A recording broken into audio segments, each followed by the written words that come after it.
Now I'm going to go ahead and move into the upper bomb site and just give you guys a quick showing on some of the spams and tricks you can use up here. Most of the time, when I'm playing by the hut area or just on the floor, there's common spams. You're just shooting like this, which goes into the dark spot right here. And they're shooting through the hut, obviously, which is just basic stuff. Then you slide over here and you got the sweet key. Most of the spams I like to use, like I said, is right before a team's going to execute.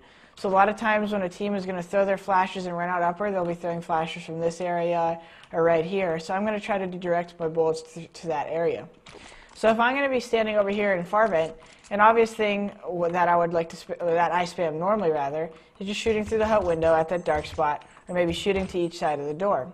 But the thing you got to be aware of, like I said before you start shooting, is you don't want to start unloading on this, because at any second, halfway through your clip, they could open the door and flashes come out. And what happens then? You have 10 bullets left, your teammates are also blind, where you're supposed to be covering their squeaky, and you just lost the bomb site for them. So I think the important thing, like I said, is to always, before you start spamming, think of where the other team might be, also how much time might be left, because they could be executing if there's only 20 seconds left. You never want to start spamming, and just where your teammates are and if they're covering the entrances. So try to always check, hey man, I want to spam the hut right now. Can you watch my hut entrance? Yeah, I got it. All right. So you're going to start spamming, and like I said, occasionally the teams might not be aware of the level of teamwork you have going on. So they might think, since you're spamming so much at different spots, that this is just a random thing you're doing, and they're going to run out and try to frag you.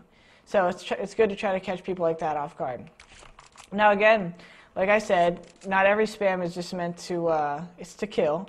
So if you can, while you're floating around, say you have 2 set guys watching your hut and you're outside, that means they can only really come out the squeaky. So what I'm going to do, if I'm spamming a spot like here and waiting for them to come out hut, just spamming through the door and whatnot, I'm just going to make sure I listen for the only ways I could die. So if no one's watching squeaky and I'm spamming hut, the only way I could die is someone opening squeaky and running out, or dropping out the hut window. So you could hear when they drop there, and that's what I'm going to be listening for. And just a quick note before I go out to the outside spams and retake spams, it's always good, especially in upper, when you're shooting bullets at anything and you think they might run out of you, even when you don't think they might run out of you, to just conserve a couple bullets. If you're going to shoot 30 Colt bullets at the wall right here, and just because you merely think there's a guy in hut, well, obviously at the same time you got to expect him to run out at you without cover always. So that's a good bait and switch without a teammate sometimes, to shoot 15 bullets and control the timing and then switch over to right here with 10 bullets or 5 bullets left and frag the guy. So I'm going to restart the round really quick, and then I'm going to go outside and show you and talk to you guys a little bit about retake spams. Because outside of this map, you definitely have your basic spams. You could be standing by the red box right here and spam squeaky. You could stand at this angle right next to this wall and spam right here, and it's spamming right the far vent where they rush if they come out the squeaky. And you have spams like this where you could stand outside and just simply spam the vent. But the thing I really like to stress on where you mostly use these spams is either when they're rushing or retaking.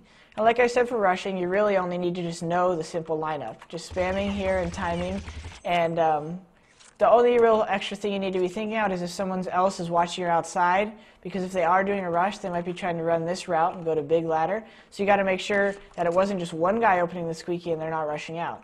So like I said, constant communication with your teammates and being clear on what people are watching will let you know when you can pull off a spam. The main thing I really want to talk about in the last part is retake spams. This is another kind of interesting aspect of spamming because it also requires timing. You can't just do it at any point, obviously.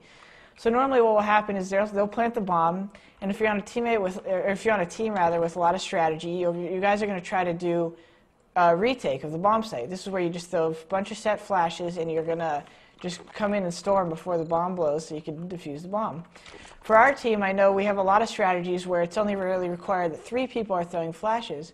So when you're on a team like that where you don't really need to be throwing anything, and maybe you're waiting under the ladder to be useful for the spam. So the time on the clock right now is 7:15, and say we're not going to retake till 7 o'clock.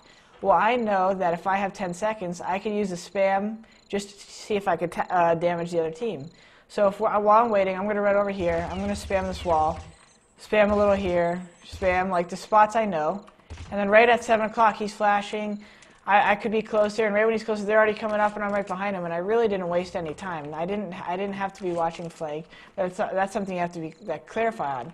I just know from my experience with my team that I could just spam any spot like this on most of my retakes, and it's mostly the other guys who have the set flashes. So guys, that's about it for the basic summary. I just want to give you guys a quick info at the end here. Just remember, anytime you're spamming a wall, be aware of where your teammates are, where your enemies are, maybe how you could draw and bait them, how much time's left in the round so you know if it's even necessary to spam, and basically just raise the communication level with your teammates to those small intricacies to help you guys improve your overall play.